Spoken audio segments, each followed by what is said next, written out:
నమస్తే, నేను మీ ప్రశాంత్. ఎన్టీఆర్ గారు నటించిన దేవరా మూవీ మాకద్దు అంటూ అయితే శాటిలైట్ ఛానల్స్ ఉంటున్నాయి. అసలు ఎందుకు భయపడుతున్నారు, దీని గురించి అయితే మాట్లాడేందుకు ప్రస్తుతం మనతో పాటు సీనియర్ జర్నలిస్ట్ జగదేవ్ గారు ఉన్నారు. నమస్తే అండి. నమస్తే సార్. దేవరా మూవీ అయితే ఎన్టీఆర్ గారు నటించడం జరిగింది, చాలా అద్భుతంగా అయితే ఆడింది. అంత మంచి మూవీని అసలు శాటిలైట్ ఛానల్స్ ఎందుకు తీసుకోవడం లేదు? అంటే రేట్ ఎక్కువ చెప్తున్నారనా, లేదంటే ఇంకేదైనా ప్రాబ్లమ్స్ ఉన్నాయా?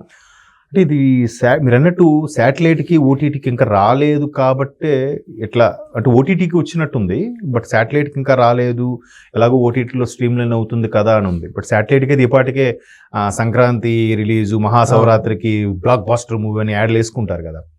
అంటే ఒకప్పుడు ఎలా ఉండేదంటే సిస్టమ్, సినిమా రిలీజ్కి ముందే ఈ సినిమా ఎంత హిట్ అవుద్ది, హీరో ఎవరు, దర్శకుడు, కాంబో ఏంటి, దాని ప్రకారము ఏ హీరోకి అదే ఏ ఛానల్కి ఎంత అమ్ముకోవచ్చు అన్నట్టు ఉండేది. తర్వాత ఏమైందంటే హిట్ బట్టి మార్కెట్ బట్టి అమ్ముకోవడం స్టార్ట్ చేశారు. సో ఇప్పుడు అది ఎంత మార్కెట్ చేస్తుందో దాని ప్రకారం అమ్ముకుంటున్నారు. అమ్మడానికి కూడా కొంత రీజన్ ఉండేది. వాళ్ళు కూడా కొనుక్కోవాలంటే దాని మీద వచ్చే యాడ్స్ రెవెన్యూయే. ఏ శాటిలైట్ కానీ ఓటీటీ కానీ ఎవరికి కూడా యాడ్స్ తప్ప the one and only income source యాడ్సే, యాడ్ రెవెన్యూ.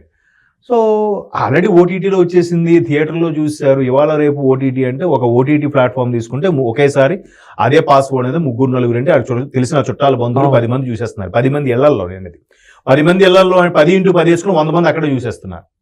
బట్ ఓటీటీ ద్వారా ఎంతవరకు రీచ్ అవుతుందనేది తెలియదు. బట్ అందరూ చూసేయడం అయితే అయిపోతుంది కదా టీవీలో. ఇప్పటికీ కొన్ని ఐబొమ్మనో లేక మూవీ రూల్స్ లాంటి సైట్లో డౌన్లోడ్ చేసేసి చాలా చూస్తున్నారు. పెన్ డ్రైవ్ లో డౌన్లోడ్ చేసుకొని ఇంట్లో పెట్టి టీవీ కనెక్ట్ చేసుకుని చూసుకోవడము, ల్యాప్టాప్ లో చూసుకోవడము చేసేస్తున్నారు. ఇప్పుడు ఉన్న టెక్నాలజీతో తీసుకుంటే కనుక హెచ్డి రాకముందే వీళ్ళే హెచ్డి క్వాలిటీలో కూడా డౌన్లోడ్ చేసేస్తున్నారు. చూపించాడు తండల్ మూవీ చూసుకుంటే అది రిలీజ్ రోజే అది చాలా దారుణం. నిర్మాతలకు కూడా కొంచెం లాస్ అనే చెప్పొచ్చు. అంత కాదండి, ఎంత లాస్ అండి. అంటే సినిమా పిచ్చి సినిమా ప్రేక్షకులు ఉన్నారు, కాదనట్లేదు. వచ్చేసింది, ఇంకెందుకు ఇలా చూద్దాం, వెళ్దాం అనుకున్నాడు కూడా, అరే వచ్చేసింది ఆ ప్రింట్ బాగానే ఉందంట కదా. సో దానివల్ల ఎంత, ఇప్పుడు 1,00,000 మంది 100 రూపాయలు పెడితే వాడికి ఎంత వస్తుంది? 1 కోటి రూపాయలు వస్తుంది కదా. సో అది ఒకసారి అందులో 1,00,000 మందిలో ఒక 10,000 50,000 మంది తగ్గిపోయారు అనుకోండి, ఎంత నష్టం, సగం పడిపోలే. సో అలాగా ప్రొడ్యూసర్లు కూడా వీళ్ళేమంటున్నారు, ప్రొడ్యూసర్లు ఊరికే కాస్ట్ పెంచేస్తున్నారు, బాగా రేట్ పెంచేది. దేవరా మూవీ గురించి మీరు అడిగారు కూడా చెప్తున్నాను. చాలా 300 కోట్లు పెట్టి తీశారంట.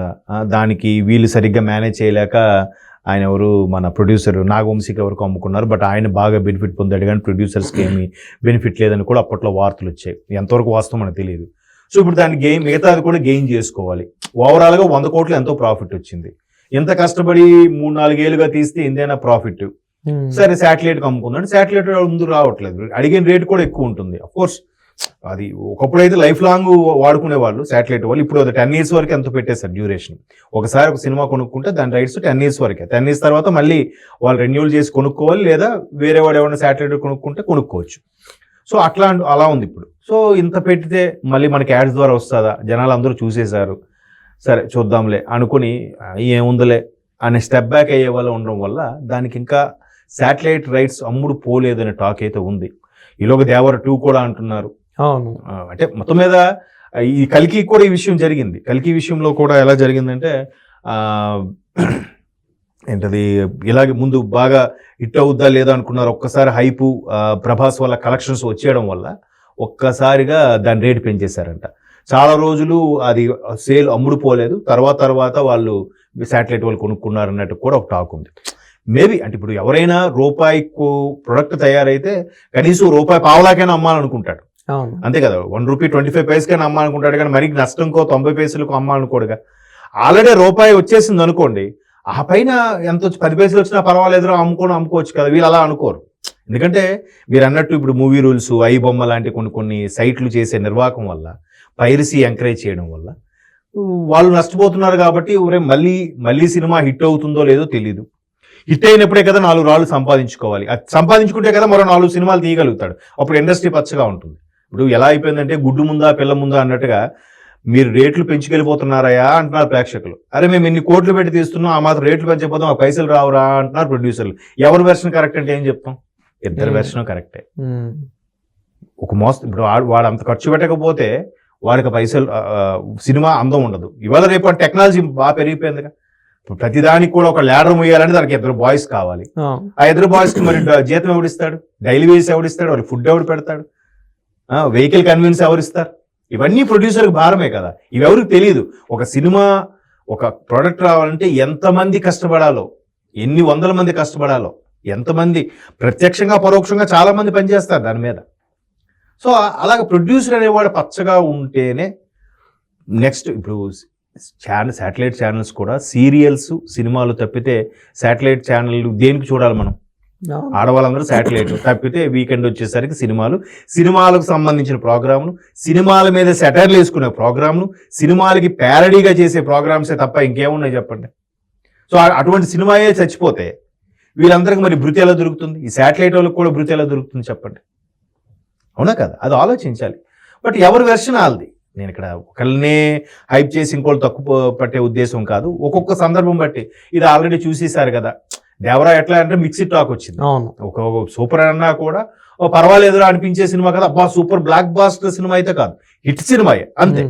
సో ఆల్రెడీ చూసేశారు కదా, మనం కొనుక్కుంటే ఏమొస్తుందిలే మనకి అనుకున్న వాళ్ళు కూడా ఉండొచ్చు. మేబీ అలా కాకపోయినా వేరే రీజన్స్ కూడా ఉండొచ్చు. కానీ పుష్ప మూవీ చూసుకున్నట్లయితే కనుక పుష్ప 2 రిలీజ్ కాకముందే ప్రీమియర్ బిజినెస్ 1000 కోట్లు కొట్టేసింది. అన్ని ఛానల్ వాళ్ళు కొనేసారు, ఓటీటీ వాళ్ళు కొనేసారు. అంటే అది ఇప్పుడు ఒక్కొక్కరు ఒక మార్కెటింగ్ స్టైల్ ఉంటుందండి, ప్రొడ్యూసర్ స్టైల్. ఇప్పుడు ఆర్జీవి గారు ఉన్నారు, రామ్ గోపాల్ వర్మ గారు, అతను తీసేది సింపుల్గా తీస్తాడు, పెద్దగా భారీ ఖర్చు పెట్టాడు. బట్ ఆయన చేసే పబ్లిసిటీ ఎలా ఉంటుంది? ఆయన పబ్లిసిటీ ఎవరికైనా వచ్చా? మార్కెటింగ్ ఎవరికి రాదు. సోషల్ మీడియాని ఒకేసారి తిప్పేసుకుంటాడు ఆయన వైపు కదా. మరి అదే టాలెంట్ అది.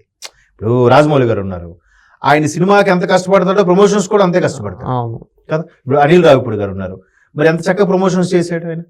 వెంకటేష్ గారితో సార్ నేను పాడతాను సార్ అంటే ఏదో స్వాతిముత్యం స్టైల్లో కమల్ హాసన్ గారి టైప్లో పెట్టి ప్రమోషన్స్ ఎక్కడెక్కడ ఇంటర్వ్యూస్ ఇవ్వడం అన్ని. అంటే దర్శకుడు అనేవాడు ప్రొడ్యూసర్ ఇద్దరు వైఫ్ అండ్ హస్బెండ్ లా కలిసి పనిచేస్తేనే సినిమా ప్రమోషన్స్ అవుతాయి. కొన్ని సినిమాలు ఎంత బాగున్నా సరైన ప్రమోషన్స్ లేకపోయినా పోయిన సందర్భాలు చాలా ఉన్నాయి. గతంలో అలా కొన్ని సినిమాలు ఉన్నాయి, పేర్లు అనవసరం.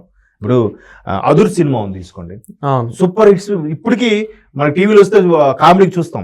బట్ కరెక్ట్ గా తెలంగాణ ఉద్యమం టైంలో రిలీజ్ అవ్వడం అది దెబ్బ పడింది.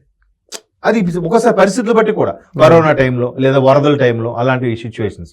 సో కాబట్టి ఈ శాటిలైట్ రైట్స్ కూడా అమ్ముడుపోతాయి. బట్ బిహైండ్ ది రీజన్ ఇంకేదో ఉండుండొచ్చు, మనకు పూర్తి స్థాయిలో అది బయటికి రాదు.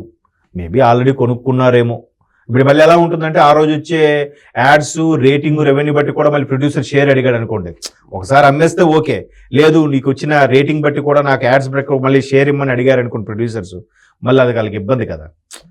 రకరకాల రీజన్స్ ఉంటాయి. ఇది అని పర్టికులర్గా మనం చెప్పలేం, మన వరకు రావు అవి.